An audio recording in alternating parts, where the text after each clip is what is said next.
कसे आहेत सगळे? मस्त ना. मी पूजा. स्वागत आहे तुमचं आपल्या नवीन ब्लॉगमध्ये. रोज आपल्या घरच्या लेडीजला पडणारा प्रश्न म्हणजे आज जेवण काय करायचं. एकाचं काही वेगळंच असतं. त्यामुळे आपला रोज सतावणारा प्रश्न असतो की करायचं काय. म्हणून मी विचार करत बसले. नंतर मला सुचलं चला आज काहीतरी वेगळं करूया, पौष्टिक करूया. त्याच्यामुळे आज मी बनवायला घेतलेलं आहे वरणफळ.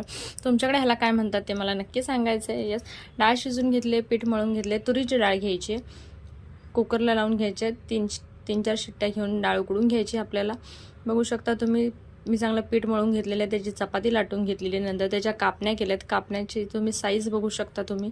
अगदी जाड नाही, अगदी पातळ नाही, मीडियम साईजच्या अशा कापण्या करायच्या, जेणेकरून त्या डाळीमध्ये टाकल्यानंतर शिजल्या पाहिजेत. येस, बघू शकता इथे आपल्या कापण्या तयार झालेल्या आहेत. आपण आता इथे डाळ फोडणीला देऊया. जिरी, मोहरी, कढीपत्ता घालून लसूणची फोडणी द्यायची मस्तपैकी. लसूण करपूस होईपर्यंत असा भाजून घ्यायचा, जेणेकरून त्याची टेस्ट सगळी डाळीमध्ये उतरेल. येस, डाळीला फोडणी घेऊन द्यायची आणि डाळ आपल्या नेहमी वरण बनवतो तसं डाळ बनवून घ्यायची. चवीप्रमाणे मीठ, जेवढं तुम्हाला तिखट हवे तेवढी हिरवी मिरची करून फोडणी घेऊन द्यायची. तुमच्याकडे ह्याला काय म्हणतात हे मला नक्की कमेंटमध्ये सांगा.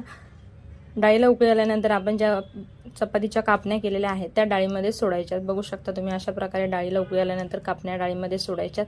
येस, एक 10 मिनटं उकळून घ्यायचं बारीक गॅसवरती.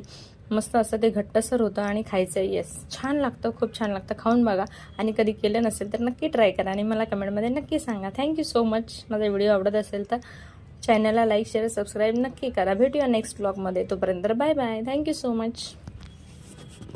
Subscribe please.